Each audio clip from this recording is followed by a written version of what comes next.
Добрый вечер, друзья. Это «Горячий комментарий». С вами я, Екатерина Иерусалимская. Начнем наш эфир с трагической новости. Стало известно о смерти белорусской писательницы, журналистки и переводчицы Светланы Курс, которая писала под псевдонимом Ева Вижновец. Ей было 54 года. В последнее время она боролась с тяжелой болезнью – раком яичников. О смерти Светланы сообщили ее родные в Фейсбуке. Светлана Курс много лет работала в независимых белорусских медиа, в том числе в «Нашей Ниве», Еврорадио и на телеканале «Белсат». Она стала лауреаткой престижной литературной премии имени Ежи Гедройца за роман «Пашто идеш воуча», который был переведен на несколько европейских языков.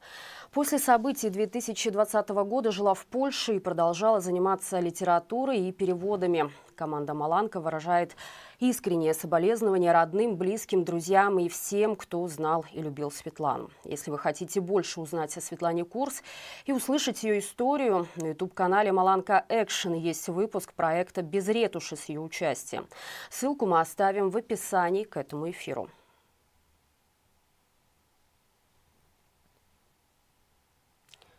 Ну и возвращаясь к теме эфира, похоже, у Лукашенко заканчивается кадровая скамейка запасных. Вместо новых лиц во власть возвращаются чиновники, которые, казалось, уже навсегда ушли в прошлое. Одних Лукашенко достает из политического архива и снова назначает на высокие должности. Других сначала отправляет за решетку, а спустя время возвращает руководить государственными предприятиями. Только за последние недели во власть вернулась бывшая заместитель министра сельского хозяйства Надежда Катковец. Еще в 2024 году Лукашенко вернул в администрацию президента Наталью Петкевич, которая много лет оставалась вне большой политики. При этом есть и другая тенденция. Некоторые чиновники, осужденные по коррупционным делам, после освобождения снова получают руководящие посты. Так произошло, например, с бывшим заместителем генпрокурора Александром Архиповым. А другие, наоборот, заканчивают карьеру в тюрьме. На прошлой неделе 12 лет колонии получил бывший министр сельского хозяйства Игорь Брыло. Почему Лукашенко возвращает старых чиновников, а других отправляет за решетку? Это признак кадрового голода или кризиса доверия внутри системы? Обсудим это с политическим обозревателем «Радио Свобода» Виталием Цыганковым. Виталий, здравствуйте. Таня, добрый день. Лукашенко снова достает из такого политического архива людей, которых многие уже считали окончательно ушедшими из власти. Сначала Петкевич, теперь Катковец. При этом некоторые бывшие чиновники после тюрьмы тоже получают второй шанс. Почему система стала все чаще обращаться к таким вот старым кадрам? Ну, гэта такая даволі доўгая практыка за все гады кіравання Лукашэнкі, в прынцыпе, не першы раз.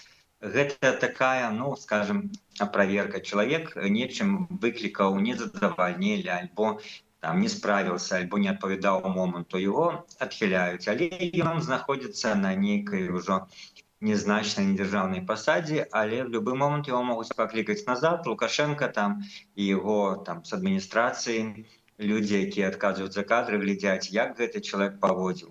Не пашоў в апозіцыю, што самае страшнае, гэта, конечно, для яго здраднікі, гэта страшнейшае, чым, скажем, сапраўдныя апозіцыянеры, которые все жыццё былі ідэйнымі.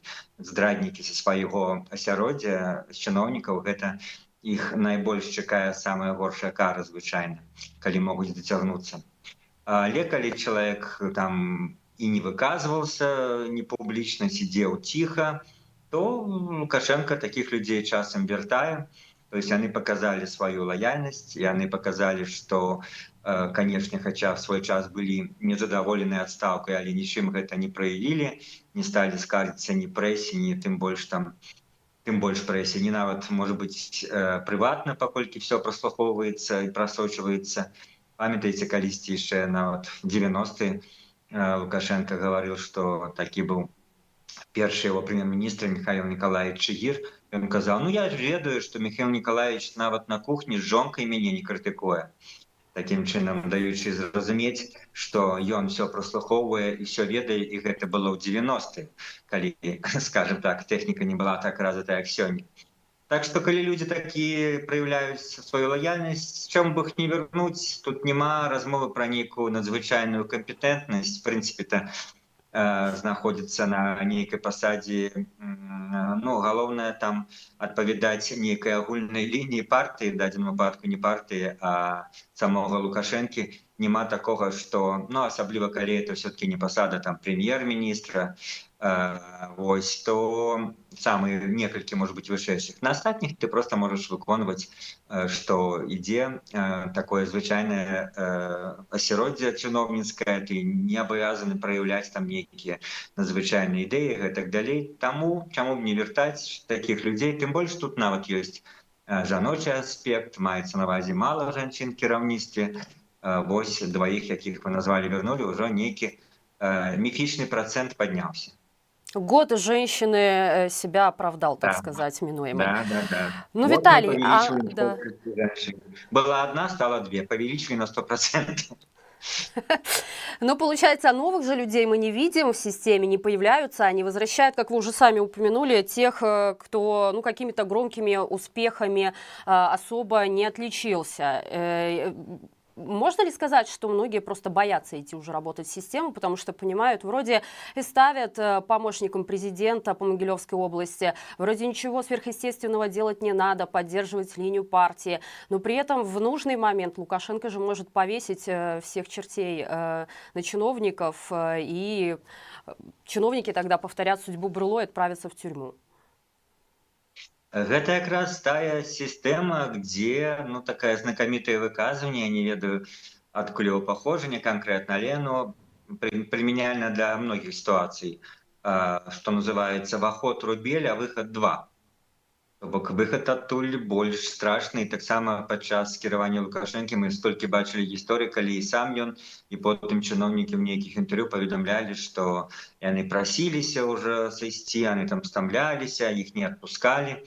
Вось, паколькі, ну, па-першае, замены няма, па-другое, чаго ты раптам просішся сысці, ты павінен служыць дзяржаве, як яны это называюць, самой справе кіраўніку дзяржавы, як яны яго называюць прэзідэнтам, служыць да апошняга, і гэта адразу нейкая, ну, крамола, калі чалавек добраахвотна хоча сысці, яго не здымаюць за што-небудзь, там не крыміналка, не зняццё па невыкананні нейкіх паказчыкаў, а сам хоча сысці, гэта даволі рызыкоўна. Это адразу прыцягвае ўвагу і всякіх органаў правяральшчыкаў і гэтак далей. Поэтому, хто ўжо гэтую сістэму ведае, разумее, што вось, калі ён туды зойдзе, то гэта надоўга, а гарантія, што будзеш там расці зусім не абавязкова. Сапраўды можа ўсё скончыцца кепскай. Мы ведаем, ведаеце, в розных еўрапейскіх краінах там прэм'еры, ці асабліва в моманты там нейкія, калі патрабуюць рэформаў, прэм'ерамі, прэзідэнтамі становяцца мужчыны і жанчыны там 35, 38, 40, 42 гады. Ну, в Беларусі все-таки сярэдні ўзрост чыноўнікаў хутчэй 56, вот недзе так, каля таго, літаральна пару чалавек ёсць там 40 плюс, ну, это вельмі мінімальны процент. Больше за 50, за 60, то бок гэта таксама паказчык, што ніякіх такіх, ну, не то што рэвалюцыйных, але нейкіх новых задач не ставіцца, а галоўнае, як у іх это стабільнасць, астравок стабільнасці, все ідзе як ідзе. Так што для того, каб все гэта шло як было, і не трэба ніякіх новых кадраў. Ну і тым больш сапраўды, где іх взять? Людзі, якія, ну, скажем, асабліва пасля 20-го, які была там хваля, ведаеце, до 20-го, некалькі высокіх чыноўнікаў, якія закончылі заходнія універсітэты. Вось, ну, по-рознаму склаўся лёс, хтосьці застаўся, хтосьці зараз па-за дзяржаўным кіраўніцтвам, іх літаральна было некалькі чалавек. Цяпер і такіх фактычна там няма, бо это было перыяд, ну, больш-менш, скажем так, умоўнай лібералізацыі до 20-го году, а цяпер это хутчэй, ну, таксама нейкая падазроная крамола, калі чалавек закончыў нейкі заходні універсітэт. Такого будуць 100 разоў пераправяраць, і ён 100 разоў сам падумае, а нафіга мне это трэба? Ну да, вокруг шпионы же, мы живем с этой версией в Беларуси.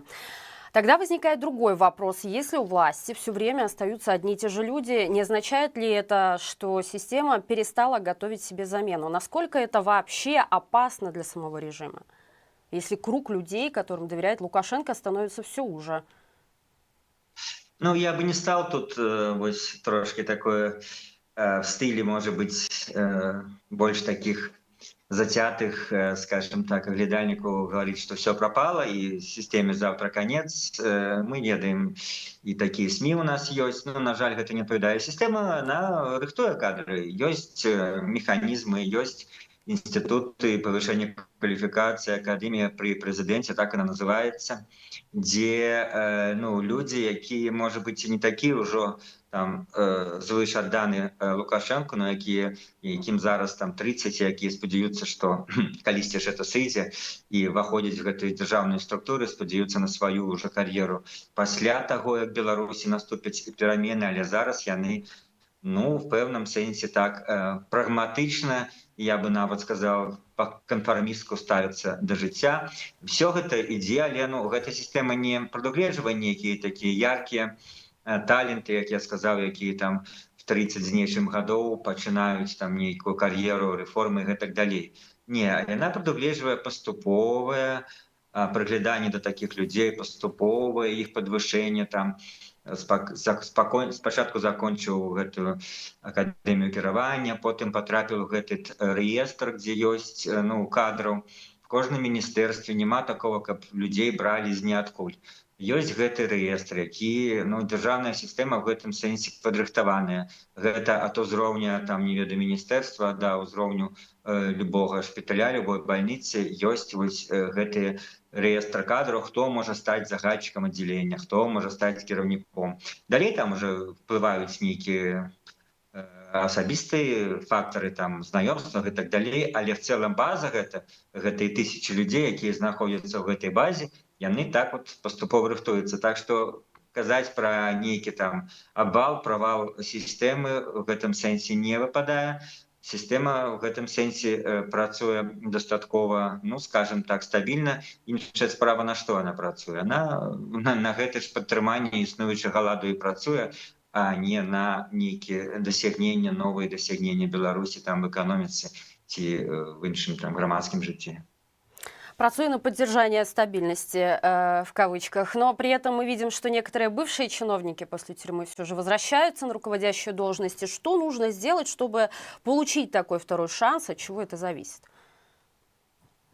Ну, вот приблизно то, что я и рассказывал про тых адстаўленых, про турму, можа, приблизно тая ж тема, калі ты, не гледзячы на самую вялізную крыўду на гэтую сістэму, якая цябе пасадзіла, і ты, напэўна, в значнай ступені лічыш, што несправядліва, альбо, можа быць, справядліва, ну, ці ўсё роўна крыўда, і ты вяртаешся да жыцця і даеш зразумець там, хто ў цябе спытае, што ты, да, можаш вярнуцца зноў в нейкую кіраўнічую абойму. Ясна, што пры гэтым ты будзеш яшчэ больш лаяльны, яшчэ больш паслухмяны, яшчэ больш выканаўчы, паколькі, ну, любы косяк — это уже новая крымінальная справа і большы тэрмін і гэтак далей.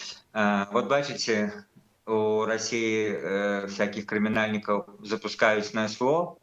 Ну, Беларуси не в тых масштабах, але выпускают назад, ну, не адразу ж на нейкія высокие посады, это выключение.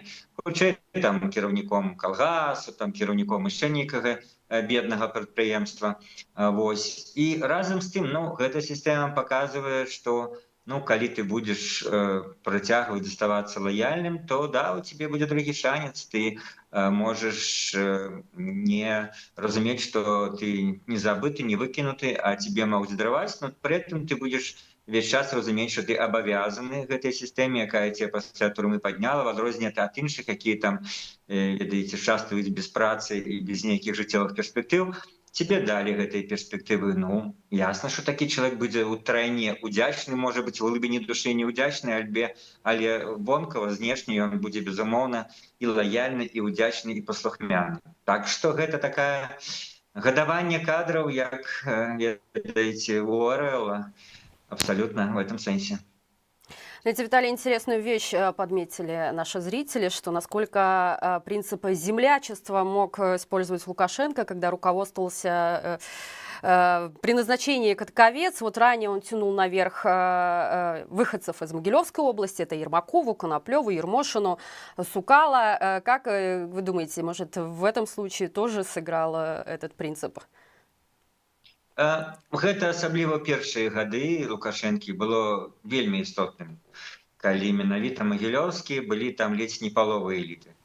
Гэта был істотным фактарам, ну і гэта было зразумела в том сэнсе, што Лукашенко не мог давяряць іншым, кого не ведаў, і он прызначаў просто там не самых падрыхтаваных і вядомых, а тых, кого он ведаў, тых, хто з ім сапраўды ішоў з Магілёўшчыны, там удзельнічаў в его кампаніях выбарчых, яшчэ некаторыя працавалі з ім, ну а большасць, которые былі просто удзельнікамі его выбарчай каманды в 94 годзе, вот ім ён раздаваў пасады. В гэтым было, але гэта в прынцыпе сышло на не за гэтыя 30 гадоў. Ужо зараз перавагі такіх Магілёўскай няма, но Катковец сапраўды ў гэтым сэнсе звязана, яшчэ працавала з ім даволі даўно. Але зараз, я б сказал, есть іншая залежнасць, калісьці праводзілі даследаванне беларускай эліты, но эліты мы падыдзем да гэтага слова чыста фармальна. Там не в сэнсе ідэйным, інтэлектуальным ні ў якім разе, не? А чыста ў сэнсе гаспадарча і номенклатурным. Так вот, значная частка гэта выхадцы сельскагаспадарчых універсітэтаў розных. Сам Лукашенко, мы ведаем, што закончыў вот сельскагаспадарчы інстытут свой час. І, безумоўна, яго ёсць, вот калі адданасць нават не магілёўскім кадрам, а менавіта кадрам, якія закончылі вось гэты сельскагаспадарчы інстытут. То, што яму самому блізка, сельская гаспадарка, абасраныя каровы, і людзей менавіта з гэтай сферы ён лічыць больш надзейнымі, ён лічыць якраз больш адданымі, паслухмянымі, чым які-небудзь там, ведаеце, мысляры там занадта незалежныя мінчане, якія закончылі нейкія там інстытуты міжнародных адносінаў і іншыя даволі высока, скажем, котируемые университеты. Нет, ему надейнее вот выходцы с этих сельскохозяйственных ВНУ. Знаете, что интересно же, что на многие важные должности чаще уже приходят и бывшие силовики, и сотрудники КГБ. Вот почему именно сейчас люди в погонах начинают такую важную роль играть, заметную в гражданском управлении? Ну, я, конечно, сказал бы, что это не сейчас, это было заўсёды, але значны пералом адбыўся менавіта напярэдадні выбараў 2020 года. Калі спачатку там кіраўнік адміністрацыі Сергеенко стал выхадзець з КДБ, потым просто змянілі прэм'ер-міністра, банкіра, літаральна в чэрвені ці в ліпені, я уж дакладна не скажу, но літаральна за некалькі тыдняў да выборов полічылі, што Сергей Румас будзе ненадзейным, вось, і паставілі, ну, фактычна выхадца з военно-промыслового комплекса. Так што і тады яшчэ некалькі такого кшталту адбылося перамен, калі Лукашенко менавіта рыхтаваўся да таго, што, разумеючы, што можа адбыцца ў жніўні 20-го, вось, на, скажем так, гісторыі Беларусі, вот заўсёды, ну, нейкі был процент, но вот менавіта найбольшы процент у кіраўніцтве Беларусі сілавікамі был занят менавіта напярэдадні выбараў 2020 года і пасля. Хаця пасля, пры тым, што яны все яго, так сказать, падтрымалі і выканалі яго незаконныя загады, збівалі людзей, саджалі людзей, всіх ён заменіў. Ад прокуратуры до КДБ, МУС, все министры были заменены пасля 2020 года цягам 1-2 гадоў, што таксама даволі паказальна. Ну і цяпер все-таки менавіта нават больш не ў такім канкрэтным сэнсе масавасці, а больш в сэнсе ідэйна-палітычным, як я в адным сваім тэксце напісаў, губазік кіруе краіны. Менавіта ідэалогія і вот губазіка і сам падыход такі, ну, сілавікоў, ён з'яўляецца дагэтуль абсалютна галоўным, стратэгічным. За 6 уже гадоў пасля 20-го в этом сэнсе нічога не змянілася, рэпрэсіі працягваюцца, і сілавікі, вот калі звычайна, ведаеце, аналітыкі, ну, аналізавалі розныя, што называецца, пласты тых страт, як это называецца, грамадства, якія могуць уплываць на жыццё, на перамены. Называлась там номенклатура, сам, уласна кажучы, народ, Расія, захад, сілавікі. Такой сярод гэтых розных структур пасля 20-го года упершыню ў гісторыі Беларусі сілавікі займалі, напэўна, і займаюць дасюль галоўнае месца. Номенклатура зараз маўчыць, калісьці яна была больш-менш магутная, там кіраўнікі прадпрыемстваў ці прыватны бізнес таксама нейкім чынам больш мелі ўплыву да 20-го года, чым зараз.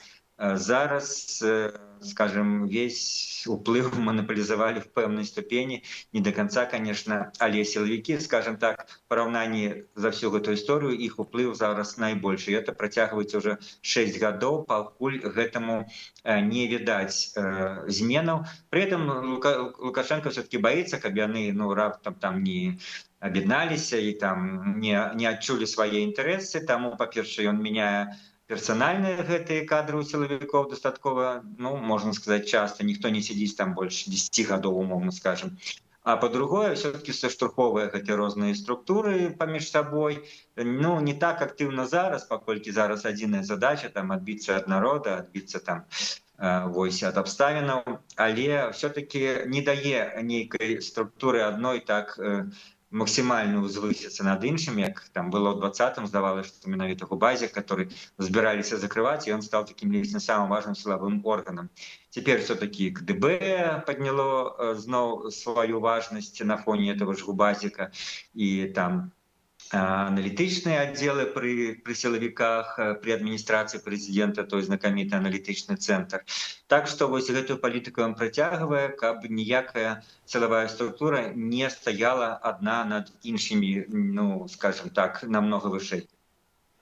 Но в какой-то же момент на должностях Беларуси появились и выходцы из России, тут же Караев. Сейчас, кажется, их больше не становится. Это такая политика осознанная Лукашенко, или все-таки Беларусь для российских чиновников неинтересное поле действий? Я думаю, и то, и другое. Там нават, не только Караев, не только из России, а менавіта был пэўны час, калі, асабліва в силовых структурах, якія ахоўвалі Лукашенко, в этой великой всей службе аховы и там іншых, было даволі шмат выхадцаў з России, і менавіта з каўказскіх рэгіёнаў, там гістарычна тлумачыцца, яны многія, няма перспектыў іншых, яны ідуць только сілавікі, тыя, якія лаяльны да расійскай дзяржавы.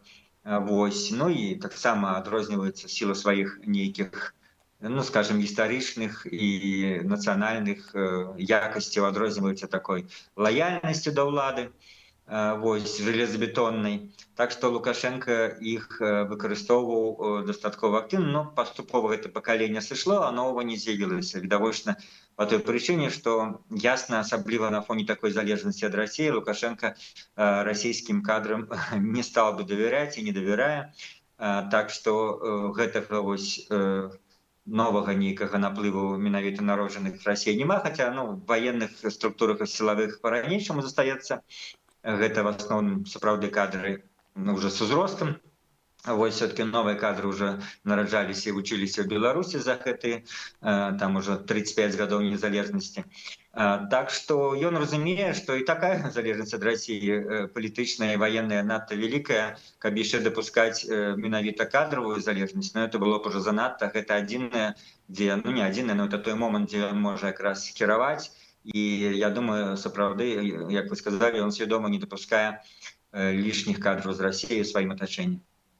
Что ж, Виталий, спасибо за ваш анализ. Всего доброго, до свидания. Дякую за запрошение.